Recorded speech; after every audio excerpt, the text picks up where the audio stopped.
The 27th of December 2024, you see my background there, Black Lives Matter, and then there's another guy there, I don't know who he is at all, maybe you'd have an idea, do you see him there?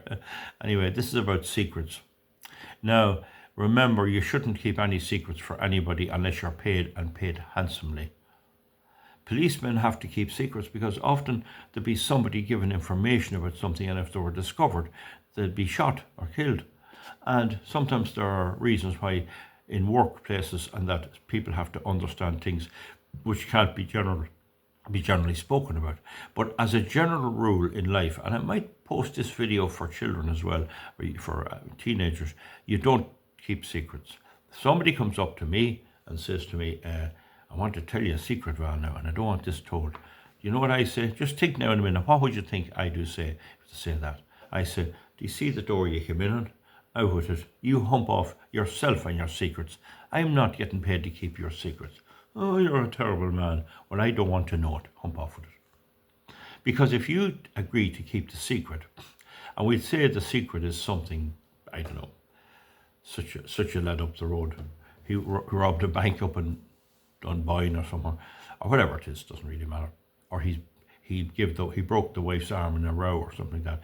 If you take that on board, you are then bound by the commitment you give to that guy or that woman. So if you tell it again, you're breaking your word. And also, there may be others may know it. So the dogs on the road might know this secret. The person telling it to you might think they're the only one who knows it. So now you know it. Now there's two of you.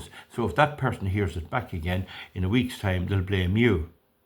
So I think the right thing is never take the secret. Tell them, you get your secrets and hump off the hell out of here, out of my sight, and don't come back. That's what I have said to people. I've often said that. No, I have no pride. I don't want secrets from anybody. Why should you take on a secret? Now, on the other hand, there's the keeping of secrets. What if children are being starved or abused? Why not tell on them? Why not tell the authorities or something? What if somebody's been abused? What if an old person's been abused? I think you have a sort of a moral obligation to tell somebody in authority. Not but in Ireland, in our dysfunctional country, they probably do nothing about it. Anyway, Ireland has a history of not investigating serious crimes in where they're among families and all of that. But there was one instance happened a long time ago. There was a woman got cancer. She was sick for about 10 months and she died. But while she was sick and she was going through the worst of it at this stage, her husband was fond of a bottle and he used to come in to a particular pub. And that time he would be driving and he'd have a few bottles and that it wasn't a question of drinking and driving really, but he would come in anyway. But this night he was staying a good while and I noticed he was staying a long time. And I was kind of hanging on to see how long would he stay. But he was whinging about, me wife and me kids and, it's terrible. And I turned to him and I said, what the hell are you doing here? What do you mean? I said, why aren't you at home minding your children? Your wife is not able to mind them, and what are you here filling your guts with porter? And he got as thick as a bull. I said, I don't care how thick you are. It's a disgusting thing. If I was in your position, I might call in and have a bottle or two just to wet me whistle, but I would go back to my kids. Where are they? Oh, Rosie's over with that, and the other one's over with this one. He dumped them over to somebody else, and he didn't take his own responsibilities.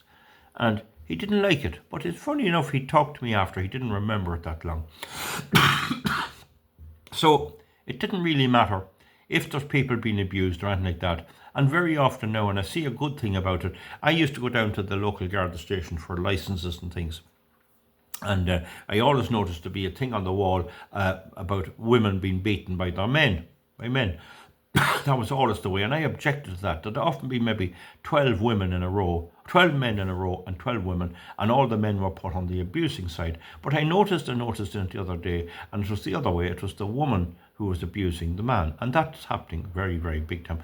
An awful lot of women are abusers in the domestic situation, and you can have neighbours who are abusive that don't normally check it out with me because I'd go after them, as to say, bald-headed.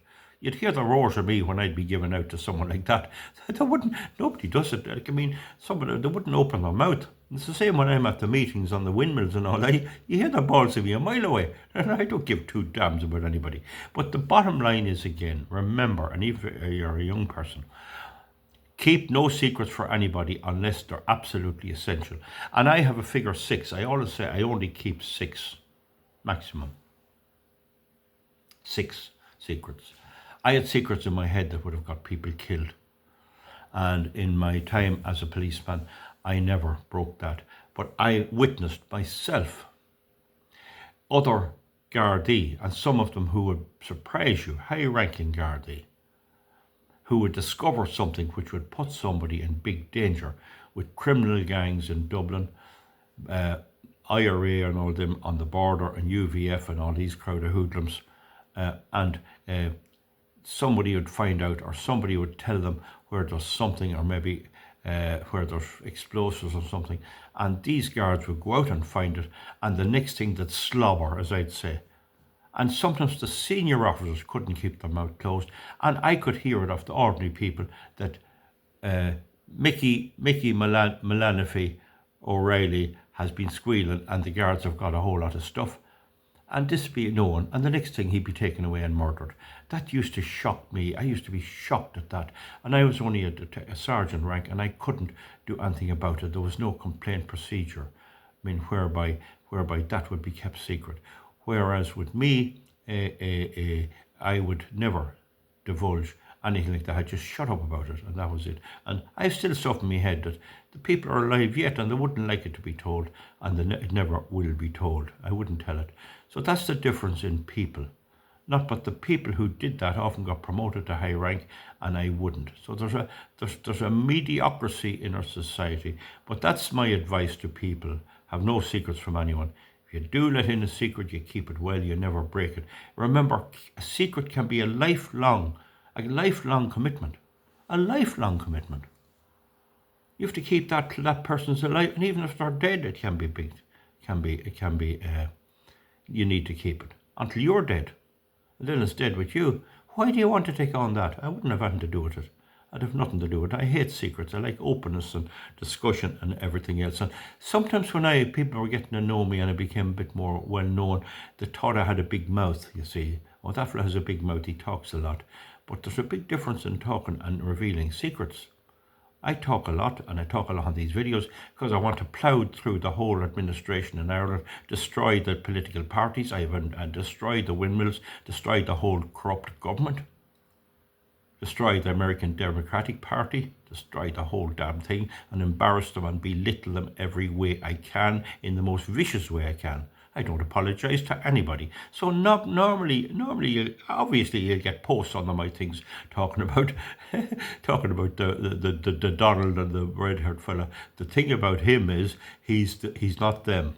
He's not the wokes. He's not the liars. He's not the corrupt. He's not them. That's the point, and he's on our side. Thing about Elon Musk as well, it's the same thing. At least he's on our side, and that's all that counts. No matter what he does, we stick with him through thick and thin, and we stick with Farage in England through thick and thin, so he can hurt these criminal crooks every way he can. I'm not religious in that way.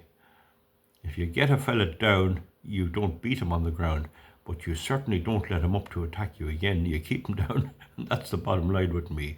So remember that. You do not keep secrets. Don't kick secrets on board for anybody. There shouldn't be any need in a normal society for secrets. Now, the exception, of course, is the code for your internet, your banking. They're secrets. They're genuine secrets which have to be kept. So that's what a secret is.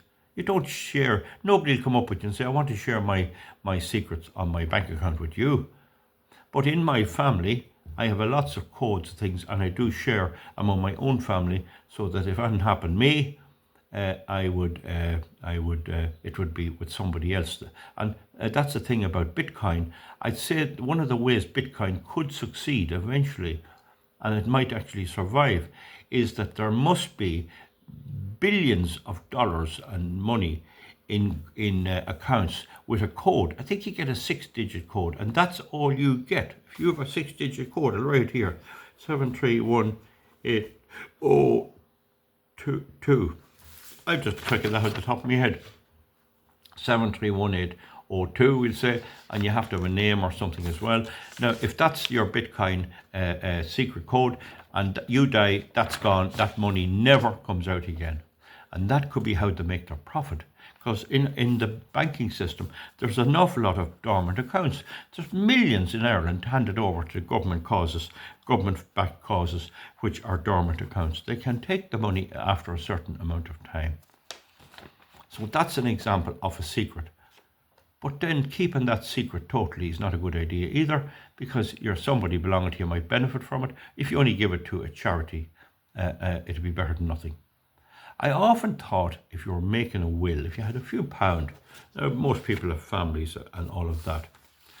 If you went down, we say now I went down from the northeast of the country, go down somewhere around Tipperary and find out about a guy, barman, a lad working in a vegetable shop, maybe a woman that's after having a baby or something, she's home, she's out, or if you could some way find out her name, Mary Ann McGurty, and you had a rough idea of her age, or find out some way on her address and describe her.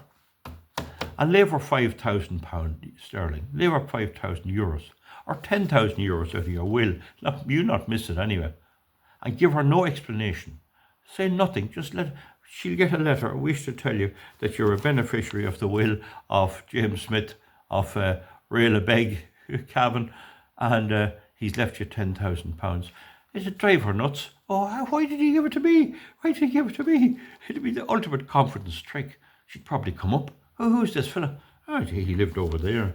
He left a few pounds to the chapel to put in a window, and he had a nephew. He left him and 10,000 as well. The whole lot might only comes to 30,000. Might only the price of a field or whatever. But why did he leave it to me? You'd drive her mad for the rest of her life. She'd never know. Would that be a cruel thing to do, or would it not? I often thought of it. Would it be a good thing to do? Well, you'd want to really leave it that after 5 years, someone would contact her and tell her what it was about, that it really was a bit of a confidence trick. Let me know your views on that. We'll see you back soon, and that'll probably do me now chatting today to you. We go out now and do something done. I feel a bit tired now. Isn't it funny that my system stuck up well for the 3 weeks of the general election campaign?